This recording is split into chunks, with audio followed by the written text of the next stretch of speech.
Hello दोस्तों, मैं फिर से आ चुका हूँ रिबॉर्न टू बी सुप्रीम के एक और नए एपिसोड के साथ। इस एपिसोड के शुरुआत में हम देख पाते हैं बहुत सारे कल्टीवेटर एक महल की तरफ जा रहा है। तो उनमें से एक कल्टीवेटर उस महल को देखते हुए कहने लगा, क्या गॉड ऑफ चाइल्ड यहाँ पर आएंगे? इसका रिप्लाई में और एक कल्टीवेटर कहने लगा, हमारे गॉड ऑफ चाइल्ड एक ट्रेन सेटर है इस वर्ल्ड के अंदर। मुझे नहीं लगता वो ऐसे इवेंट को मिस कर सकते हैं। दोस्तों, ये लोग कोई और नहीं, ये हमारे एमसी के ही फॉलोअर हैं। इसी वक्त और एकदम डेमनी मॉन्ग कहने लगा, लेकिन हमारे गॉड ऑफ चाइल्ड के पास है और एम्पोरर सान होने का टाइटल नहीं है। वो अगर यहाँ पर आए भी लेकिन वो अंदर नहीं जा सकते। इस वक्त किसी ने अनाउंस किया, ये फैमिली से एम्पोरर सान ये फैन तो यहाँ पर आ चुके हैं। और फिर हमें दिखाया जाता है एक रथ जिसे एक क्लीन मॉन्स्टर टान रहे हैं और एक ताकतवर कल्टीवेटर उस रथ को चला रहे हैं। अब ये देखने के बाद रास्ते में चलते हुए एक आदमी कहने लगा, वो ए फैमिली के ए फैन है। उसे ईस्टर्न वेरिएंस जीनियस लिस्ट का नंबर 1 बोरिया कहा जाता है। अब और एक आदमी पूछने लगा, ए फैमिली एम्परर सन, क्या आप कुछ कहना चाहते हैं यहाँ पर? अब उस कल्टीवेटर ने नीचे अपने रथ से नीचे जाम करते हुए कहने लगा, मैंने सुना है 18 गॉड ऑफ चाइल्ड को क्वींस को उसके सेक्स से निकाल दिया गया है। ये बहुत ज़्यादा सम्मानजनक है। मैं उसे इस ट्रिप में मारना चाहता था। अब ऐसा लगता है वो अब वर्दी नहीं रहा मेरे हाथों से मरने का। अब और एक कल्टीवेटर आते हुए कहने लगा, वो क्वींस गाय जो इस बोन्ज एंशिएंट प्लेस पर अभी तक नहीं आए हैं। एक बार मैं इस जगह की अपॉर्चुनिटी को हासिल कर लूँ, उसके बाद मैं उसे जरूर मार डालूंगा। इसी बात और एक लड़की अपने मन में कहने लगा, ये अच्छी बात है वो यहाँ पर नहीं आए हैं। मैं आशा करता हूँ मैं उसे अपनी ज़िंदगी में और कभी भी नहीं देखूँ। उसी बात उसका एल्डर उसे कहने लगा, एक इंसान जिसके पास एम्परर सान का टाइटल अब नहीं है, वो अब तुम्हारे ओपोनेंट बनने का वर्दी नहीं रहा। तुम्हारे इनाद डेमन को अब रिमूव किया जा सकता है। उसी बात और एक कल्टीवेटर यहाँ पर आते हुए कहने लगा, क्वींसू तुम इतने अंदर गिर चुके हो, तुम वहाँ पर बोन्ज एंशिएंट प्लेस के अंदर जाने के भी काबिल नहीं रहे। ये तुम्हारे कर्म है। इसे देखकर ऑडियंस कहने लगा, ये तो ड्रैगन एलिफेंट एंशिएंट किंगडम का पीस नहीं है।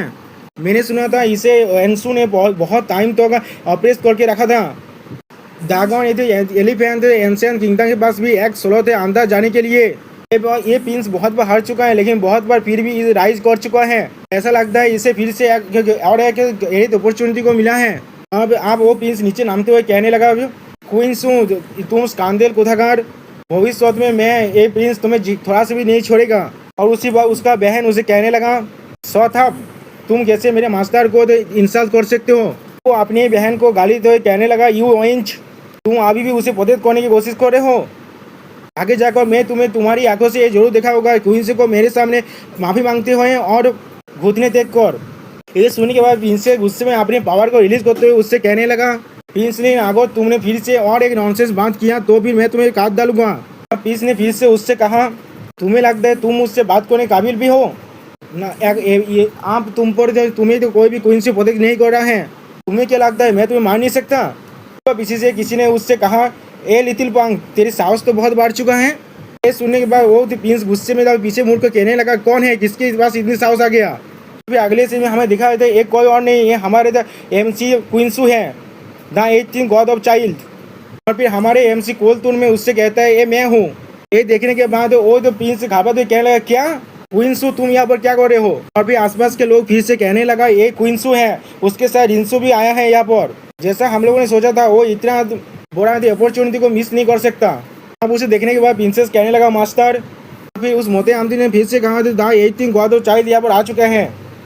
और फिर और एक लड़की ने उससे कहा, मैं फाइनली तुम्हें फिर से देख पा रहा हूँ यहाँ पर। अब जो प्रिंस ली क्वींसू से गुस्से में पूछने लगा, तुम यहाँ पर किस लिए आए हो? तुम अब एक स्टेरी डॉग से ज़्यादा कुछ भी नहीं हो। दोस्तों, स्टेरी डॉग मतलब जो रास्ते में घूमने वाले डॉग को कहा जा रहा है यहाँ पर, यानी रास्ते के कुत्ते के बारे में कह रहा है। तुम्हारे पास क्या क्वालिफिकेशन है यहाँ पर अंदर जाने का? एमसी नेता प्रिंसेस से कहने लगा, सायो मिंग्यू तो तुम्हें होल्ड बैक करने की कोई जरूरत नहीं है, इस पांग को मार डालो। ये सुनने के बाद प्रिंसेस अपनी पावर को रिलीज करते हुए कहने लगा, ठीक है मास्टर। फिर प्रिंसेस उस पांग को मारने के लिए आगे बढ़ गया। फिर से प्रिंस लेन सायो मिंग्यू के गाड़ी तो कहने लगा, यू विंच तुम खुद को खुद ज्यादा भी समझ रहे हो। अगले सीन में हमें दिखा देते वो दोनों एक दूसरे पर अपने पांचों से अटैक कर देते हैं। लेकिन यहाँ पर हम लोग देख पाते हैं मिंग्यू की पावर उस प्रिंस से बहुत ज्यादा है, इसलिए मिंग्यू की पावर की वजह से वो प्रिंस पीछे हटने लगा। अब वो प्रिंस घबरा तो कहने लगा, क्या ये तो एक गॉड किंग की ओरा है। अब अगले सीन में वो प्रिंस नीचे गिरने के बाद सायो किंग से दौड़ते हुए पूछने लगा, तुम असल में गॉड की लीला में पहुंच चुके हो पहले ही। सायो मिंग्यो ने अपनी पावर को रिलीज करते हुए उससे कहने लगा, क्या तुम सरप्राइज हो गए? ये सब कुछ मुझे मेरे मास्टर ने दिया है। तुम कैसे मेरे मास्टर के साथ खुद को कंपेयर कर सकते हो? मेरे मास्टर के सामने तुम पीस स्टेज भी नहीं हो। ये सुनने के बाद प्रिंस उसे गाली देते हुए खड़ा होने लगा और फिर सायो मिंग्यो के नाम लेते हुए कहने लगा, मैं तुम्हें बाद में देख लूंगा। दोस्तों यहाँ पर सायो मिंग्यो ने उसका जो धुलाई किया है वो देखने में कुछ ज़्यादा ही बेसी सेटिस्फाइंग लग रहा था। अब यहाँ पर इस वीडियो का दी एंड होता है। प्लीज़ सब्सक्राइब माई चैनल और like and share this video.